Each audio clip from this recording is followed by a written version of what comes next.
नमस्कार, मैं हूं पूजा सिंह और आप देख रहे हैं हमारा ये खास बुलेटिन। चलिए बुलेटिन की शुरुआत करेंगे आज की कुछ खास बड़ी खबरों के साथ।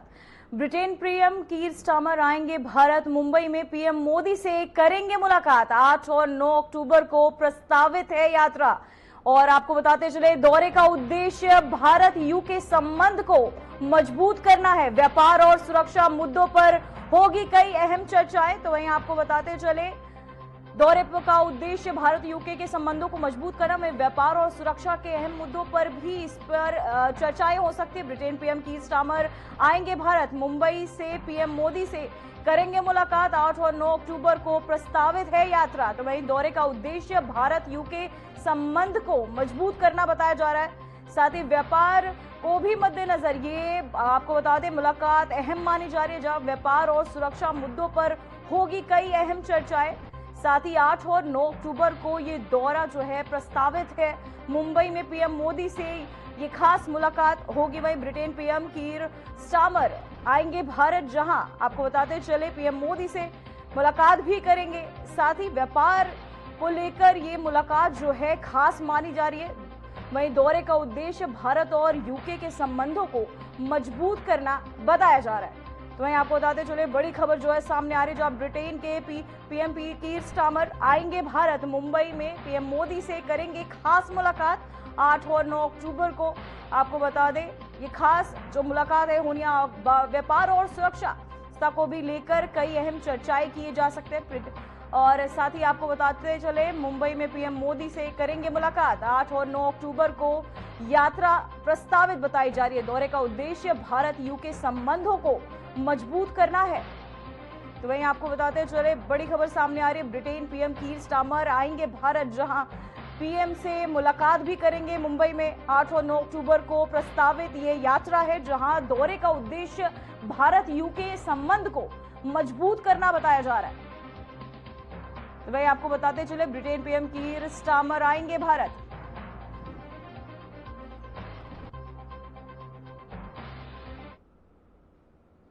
तो वही खबर सामने आ रही है, पीएम मोदी का महाराष्ट्र दौरा। 8 और 9 अक्टूबर को महाराष्ट्र दौरे पर रहेंगे पीएम। नवी मुंबई एयरपोर्ट का निरीक्षण करेंगे पीएम।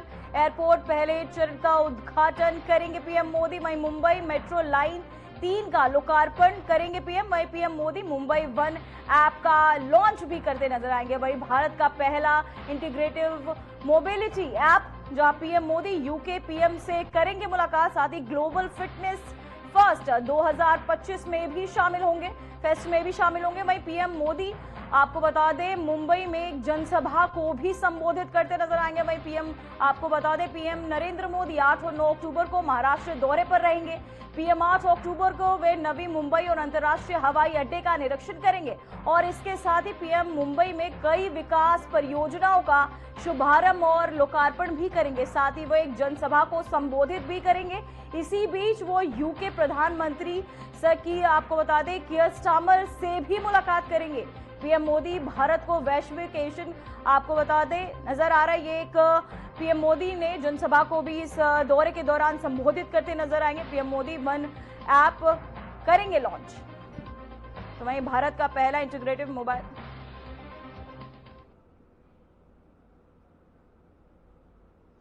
तो वहीं राष्ट्रपति द्रौपदी मुर्मू ने उच्च शिक्षा उत्कृष्टता संस्थान भोपाल की राष्ट्रीय सेवा योजना इकाई का स्वयंसेवक आयुषी सिन्हा को बरकतुल्ला विश्वविद्यालय से छात्र सौमित दुबे को राष्ट्रीय सेवा योजना का सर्वोच्च पुरस्कार प्रदान किया। उच्च शिक्षा, तकनीकी शिक्षा और आयुष मंत्री इंदर सिंह परमार ने दोनों पुरस्कार विजेताओं को बधाई और शुभकामनाएं दी हैं। उन्होंने कहा कि इन छात्रों की प्रतिबद्धता और सेवा भावना अन्य युवाओं के लिए प्रेरणा का स्रोत है। इस अवसर पर एनएसएस के कार्यक्रम और योगदान को सराहा गया। वहीं इसमें आपको बता दें, जिसमें युवाओं के तहत समाज सेवा और राष्ट्रीय विकास के किए गए प्रयासों को भी उजागर किया गया।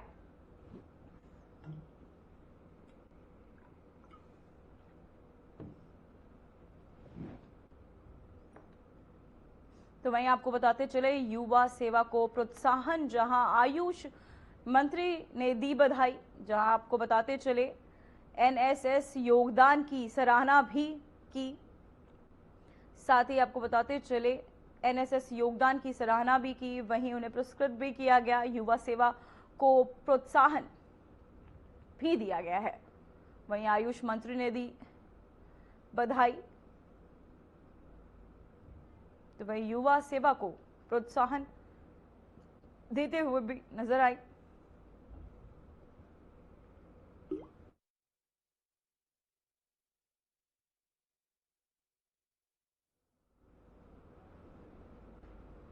तो वहीं प्रधानमंत्री नरेंद्र मोदी ने 2001 में गुजरात के मुख्यमंत्री के रूप में शपथ लेने की वर्षगांठ पर सोशल मीडिया पर पोस्ट साझा किया। प्रधानमंत्री मोदी ने लिखा कि आज उन्होंने सरकार के मुखिया के रूप में जनता की सेवा में 25वां वर्ष पूरा कर लिया है। उन्होंने कहा कि लोकतांत्रिक व्यवस्था में इस उपलब्धि को भारत की जनता का आशीर्वाद मानते हैं। प्रधानमंत्री ने सभी दिनों और क्षणों में देशवासियों के जीवन को बेहतर बनाने और उनके विकास के लिए समर्पित भाव से काम करने का अनुभव साझा किया। उन्होंने देशवासियों का निरंतर स्नेह और समर्थन मिलने को अपने लिए सौभाग्य बताया।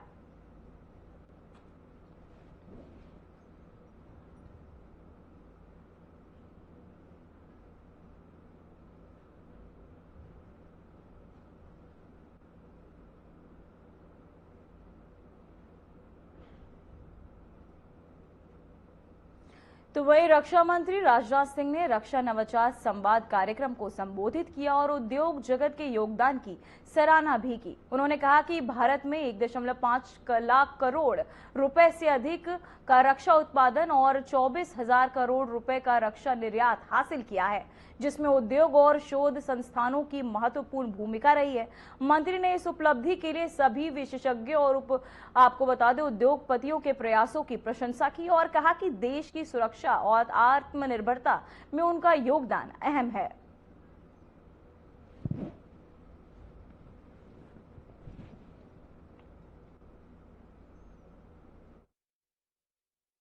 अगर हम रक्षा मंत्री के रूप में तथा भारत के एक नागरिक के रूप में, यह मेरे लिए एक प्रसन्नता का विषय है और साथ ही हमारे लिए संतोष का विषय है कि आप लोग कर रहे हैं, अच्छा कर रहे हैं। और प्रसन्नता इस मामले में भी है कि हमने 60 टर्म में एक टारगेट तय किया और आप लोगों ने उसके लिए जी तोड़ मेहनत की और फाइनली हमने उस टारगेट को अचीव किया। अगर हम मोर देन 1.5 लाख करोड़ का डिफेंस प्रोडक्शन और 24,000 करोड़ का अप्रॉक्सीमेटली डिफेंस एक्सपोर्ट कर पाए हैं, तो इसमें आप लोगों का बहुत ही इंपॉर्टेंट रोल रहा है। और इसके लिए भी मैं आप लोगों के जो इफर्ट्स रहे हैं उसकी मैं सराहना करता हूं। और यह सब दिखाता है कि आगे भी आप सभी जब कोई टारगेट सेट करेंगे तो उसमें निश्चित रूप से आपको कामयाबी मिलेगी, सफलता हासिल होगी और उसमें कहीं कोई शक की गुंजाइश मैं समझता हूं कि नहीं है। लेकिन इस प्रसन्नता के साथ साथ मुझे इस बात का संतोष भी है जो हमारे आप सब हैं वह आज उन डीप, डिसरप्टिव और कॉम्प्लेक्स टेक्नोलॉजीज पर महारत हासिल कर रहे हैं जो न सिर्फ उनकी बल्कि भारत की टेक्नोलॉजिकल जर्नी को भी एक अलग दिशा दे रहा है। डोनाल्ड ट्रंप फिर एक बार अपने बयानों को लेकर चर्चा में है। ट्रंप का कहना है कि उनके टैरिफ की धमकी ने दुनिया को कई युद्धों से बचाया है, यहां तक कि भारत और पाकिस्तान जैसे परमाणु ताकतों के बीच भी टकराव को रोका गया। वहीं भारत ने उनके दावे को सिरे से खारिज कर दिया है। इसी को लेकर देखिए हमारी एक खास रिपोर्ट। अमेरिका के पूर्व राष्ट्रपति डोनाल्ड ट्रंप एक बार फिर से अपने विवाद दावों को लेकर सुर्खियों में हैं। व्हाइट हाउस द्वारा पोस्ट किए गए एक वीडियो में ट्रंप दावा करते हैं कि उनके टैरिफ की धमकी ने दुनिया को कई युद्धों से बचाया। खासकर मई 2025 में भारत और पाकिस्तान के बीच बढ़े तनाव के दौरान ट्रंप ने कहा कि अगर उनके पास टैरिफ लगाने की शक्ति नहीं होती तो दुनिया में कम से कम 4 युद्ध शुरू हो चुके होते। उन्होंने यह भी कहा कि उन्होंने प्रधानमंत्री नरेंद्र मोदी से व्यापार समझौते को रोकने की बात कहकर भारत पर दबाव डाला और इसके बाद युद्ध विराम हुआ। हालांकि भारत ने इस दावे को सिरे से नकार दिया और साफ कहा है कि युद्ध विराम पूरी तरह दोनों देशों की सेनाओं के बीच डीजीएमओ स्तर की बातचीत के बाद हुआ है, जिसमें कोई विदेशी ताकत नहीं थी। पीएम मोदी ने भी संसद में ट्रंप की बातों को खारिज करते हुए भारत की समृद्धता और निर्णय क्षमता को स्पष्ट किया है। ट्रम्प के शब्दों में, अगर आप परमाणु युद्ध की ओर बढ़ते हैं तो हम आप पर ऐसे टैरिफ लगाएंगे कि आपका सिर चकरा जाएगा। उन्होंने इसे अमेरिकी दबाव की शांति स्थापना नीति बताया। हालांकि भारत ने इस बयान को पूरी तरह से खारिज कर दिया। भारत सरकार का कहना है कि मई 2025 में भारत और पाकिस्तान के बीच तनाव का समाधान दोनों देशों की सेनाओं के सैन्य अभियान महानिदेशकों यानी कि DGMO के बीच हुई सीधी बातचीत के जरिए हुआ, जिसमें किसी तीसरे की कोई भी जगह या भूमिका नहीं थी। पूर्व अमेरिकी राष्ट्रपति डोनाल्ड ट्रंप ने कहा, अगर मेरे पास टैरिफ लगाने का अधिकार ना होता तो 7 में से कम 4 युद्ध छिड़ जाते। अगर आप भारत और पाकिस्तान को देखें तो वह इसके लिए तैयार थे। 7 विमान मार गिराए। मैं ठीक नहीं बताना चाहता हूँ मैंने क्या कहा, लेकिन मैंने जो कहा है वह बहुत प्रभावी था। हमने न केवल सैकड़ों अरब डॉलर कमाए, बल्कि टैरिफ के कारण हम शांति रक्षक भी हैं। प्रधानमंत्री नरेंद्र मोदी ने भी संसद में स्पष्ट कहा कि भारत अपने रणनीतिक फैसले किसी विदेशी दबाव में नहीं लेता और देश की संप्रभुता पर कोई समझौता नहीं किया जा सकता। भारतीय अधिकारियों ने ट्रंप के इस बयान पर आपत्ति जताते हुए कहा कि भारत पाकिस्तान का संघर्ष ऐतिहासिक जरूर है, लेकिन सन 1947 के बाद दोनों देश सबूत राष्ट्र हैं और अपने फैसले स्वतंत्र रूप से ले सकते हैं। ट्रंप की ये डिप्लोमेसी कितनी ताकतवर है, इसे लेकर विशेषज्ञ भी मतभेद है, लेकिन इसमें कोई शक नहीं है कि अमेरिकी चुनाव से पहले ट्रंप एक बार फिर से अंतर्राष्ट्रीय मामलों को अपने अंदाज में राजनीतिक मुद्दा बना रहे हैं। गौरतलब है कि ये कोई पहला मौका नहीं है जो अमेरिकी राष्ट्रपति ने इस प्रकार का दावा किया हो। इससे पहले भी कई मौकों पर ट्रंप ने ये दावा किया है। बता दें कि 10 मई 2025 को जब ट्रंप ने सोशल मीडिया पर घोषणा की थी कि वॉशिंगटन की मध्यस्थता में रात भर चली लंबी बातचीत के बाद भारत और पाकिस्तान पूर्ण और तत्काल युद्ध विराम पर सहमत हो गए हैं, तब से उन्होंने कई बार ये दावा दोहराया है कि उन्होंने नई दिल्ली और इस्लामाबाद के बीच तनाव को समाधान करने में मदद की है। हाल ही में पाकिस्तान सेना प्रमुख आसिम मुनीर और पाकिस्तानी प्रधानमंत्री शहबाज शरीफ ने राष्ट्रपति डोनाल्ड ट्रंप से मुलाकात की थी। इस मुलाकात का जिक्र करते हुए ट्रंप ने कहा कि मुनीर ने हमारे साथ मौजूद सभी लोगों को कहा है कि ट्रंप ने युद्ध रोककर लाखों लोगों की जान बचाई है। मुनीर ने कहा कि अगर यह युद्ध होता तो उसका परिणाम बहुत ही भयंकर होता। दूसरी ओर भारत ने एक बार ये साफ किया है कि सीजफायर में किसी तीसरे देश की कोई जगह नहीं है। खुद विदेश मंत्री एस जयशंकर कह चुके हैं कि भारत और पाकिस्तान के बीच कोई तीसरा पक्ष शामिल नहीं था। ये द्विपक्षीय मामला था, बावजूद इसके ट्रंप बार बार सीजफायर का श्रेय खुद दे रहे हैं। ट्रंप के इस बयान पर जहां अंतर्राष्ट्रीय स्तर पर बहस छिड़ गई है, वहीं भारत की ओर से एक बार फिर से दो टूक संदेश दिया गया। भारत अपनी सीमाओं और फैसलों को लेकर पूरी तरह से आत्मनिर्भर है। ट्रंप का दावा भले ही सुर्खियां बटोर रहा हो, लेकिन भारत का संदेश स्पष्ट है।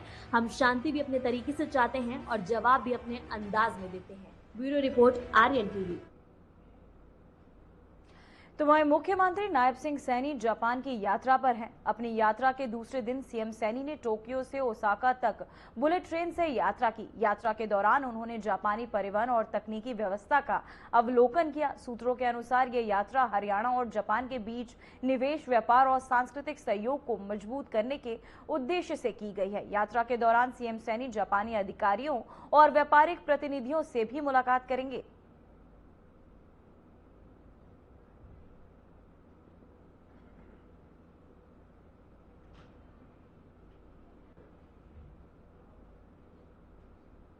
तो वहीं केंद्रीय मंत्री धर्मेंद्र प्रधान, बिहार बीजेपी प्रभारी विनोद तावड़े, बिहार के मंत्री और बीजेपी नेता मंगल पांडे और केंद्रीय मंत्री और एलजेपी प्रमुख चिराग पासवान ने एक महत्वपूर्ण बैठक की।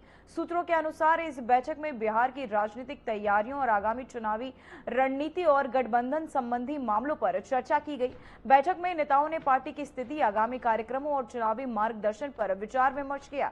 वहीं बैठक के दौरान सभी नेताओं ने बिहार में विकास, सामाजिक कल्याण और जनता से जुड़ाव के मुद्दों पर संवाद किया। तो वहीं पार्टी के वरिष्ठ नेतृत्व ने आगामी रणनीतियों और गठबंधन सहयोग को मजबूत बनाने के लिए सुझाव भी साझा किए हैं।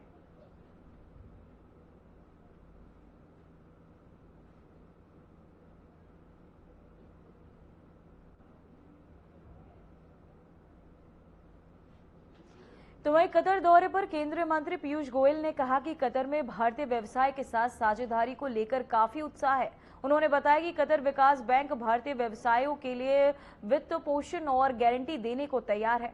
वहीं गोयल ने कहा कि भारतीय कंपनियों को तीसरे देशों में कतर व्यापारी के साथ साझेदारी करने के लिए इस गारंटी। ब्रेक के बाद खबरों में एक बार फिर से आपका स्वागत है। बिहार की सियासी हलचल इस बार कुछ अलग है। चुनाव की गर्मी के बीच एक नाम जिसने अपनी आवाज से देश और दुनिया को मंत्र मुक्त किया, अब वही नाम चुनावी मैदान में उतर सकता है। जी हां, हम बात कर रहे हैं लोक और भक्ति गायिका मैथिली ठाकुर की। देखिए हमारी एक खास रिपोर्ट। गायिका से नेता, बिहार में धमाका। मैथिली ठाकुर संगीत से सत्ता तक। संगीत का जादू अब चुनावी गलियारों में। लोकप्रिय आवाज, राजनीति की नई ताकत। बीजेपी संग मुलाकात, बिहार में हलचल। बिहार विधानसभा चुनाव की तैयारी अपने चरम पर है। सभी राजनीतिक दल अपनी अपनी राजनीतियों को अंजाम दे रहे हैं। उम्मीदवारों के नामों की चर्चाएं हो रही हैं और चुनावी माहौल हर दिन बदल रहा है। ऐसे समय में राजनीति में एक नया ट्विस्ट सामने आया है। वो ट्विस्ट है मशहूर लोक और भक्ति गायिका मैथिली ठाकुर। अपनी गायकी से देश विदेश में पहचान बना चुकी मैथिली ठाकुर ने अब राजनीति की दुनिया में कदम रखने का इशारा किया है। उनके चुनावी मैदान में आने की अटकलों ने सियासी गलियारों में हलचल पैदा कर दी है। सिर्फ गायिका ही नहीं, अब सेवा और विकास के लिए भी मैथिली ठाकुर बिहार की राजनीति में सक्रिय हो सकती है। सूत्रों के अनुसार मैथिली ठाकुर ने बीजेपी के चुनाव प्रभारी विनोद तावड़े और केंद्रीय गृह राज्य मंत्री नित्यानंद राय से मुलाकात की। ये हाई प्रोफाइल मीटिंग सियासी गलियारों में चर्चाओं का केंद्र बन गई है। मुलाकात के बाद सोशल मीडिया पर अटकलें तेज हो गई हैं। विनोद तावड़े ने एक्स प्लेटफॉर्म पर मैथिली ठाकुर और उनके परिवार के साथ तस्वीरें साझा की।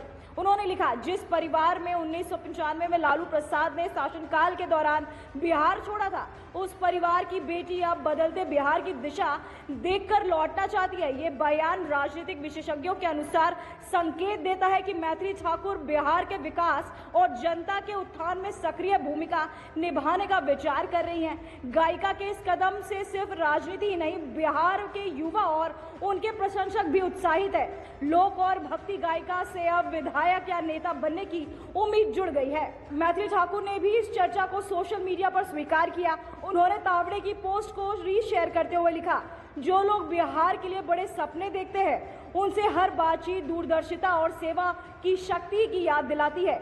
इस बयान से स्पष्ट हो गया कि मैथिली ठाकुर बिहार के विकास में अपनी भूमिका निभाने के लिए गंभीर है। मैं बहुत उत्सुक हूँ क्योंकि जिस तरीके से मेरे बारे में खबरें मैं देख रही हूँ ट्विटर पे, और मैंने पोस्ट भी देखा जो विनोद तावड़े जी ने शेयर किया, नित्यानंद राय जी ने शेयर किया है, तो मन में बड़ी उत्सुकता है कि आगे क्या होने वाला है। तो घोषणा जो ऑफिशियल होगा, अनाउंसमेंट होगी, आप सभी के साथ मुझे भी क्लियर होगा कि क्या होने वाला है। मुझे नहीं लगता है कोई ऐसा मुद्दा है। सब लोग बहुत खुश हैं, सब लोग बहुत एनडीए को बहुत पसंद करते हैं, हमारे मुख्यमंत्री जी को, नीतीश कुमार जी को बहुत पसंद करते हैं, मोदी जी को तो पूरा देश ही बहुत, पूरा विश्व पसंद करते हैं। यही है, मैं राजनीति में तो मैं अभी घुसी भी नहीं हूँ, लेकिन बात यही है कि ये देख रही हूँ कि एक दूसरे के ऊपर कटाक्ष करना या फिर एक दूसरे को बुरा बुरा बोलना, ये तो बहुत ही आम बात है। तो कोई सरप्राइजिंग चीज नहीं कि कोई किसी के बारे में गलत बोल रहा हो। वो समय मेरे पिताजी ने देखा है, उनके उम्र के बहुत लोगों ने देखा है। मैं हाल ही में लंदन गई थी, अभी आप लोगों ने मेरा अगर सोशल मीडिया देखा हो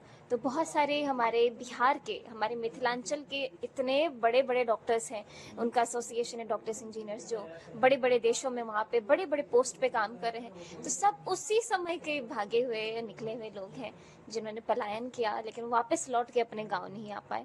तो कहीं ना कहीं ये एक बात है जो मुझे लगता है कि मेरे पिताजी के समय के बहुत सारे लोग इससे प्रभावित हुए थे। राजनीतिक विशेषज्ञों का कहना है कि मैथिली ठाकुर का नाम चुनावी सूची में आने से बिहार की सियासी तस्वीर बदल सकती है। उनके आने से बीजेपी को नए युवा और महिलाओं के लोकप्रियता मिलने की संभावना है। विशेषज्ञ मानते हैं कि संगीत और लोक संस्कृत से जुड़ी पहचान रखने वाली मैथिली ठाकुर जनता के बीच अपने प्रभाव के कारण पार्टी की जीत में अहम योगदान दे सकती हैं। मैथिली ठाकुर केवल गायिका ही नहीं बल्कि सांस्कृतिक प्रतीक है। उनकी गायिका ने बिहार की पहचान को राष्ट्रीय और अंतर्राष्ट्रीय मंच पर मजबूत किया। अब उनके राजनीतिक कदम से ये प्रतीक और भी गहरा प्रभाव छोड़ सकता है। वर्तमान में बिहार में अगले महीने विधानसभा चुनाव होने वाले हैं। इस चुनाव में मैथिली ठाकुर का प्रवेश केवल एक नए चेहरे के रूप में नहीं बल्कि एक सांस्कृतिक और जनप्रिय व्यक्तित्व के रूप में देखा जा सकता है। अगर यह अफवाह सच साबित होती है तो मैथिली ठाकुर का राजनीतिक सफर भी उतना ही रोमांचक और प्रेरक हो सकता है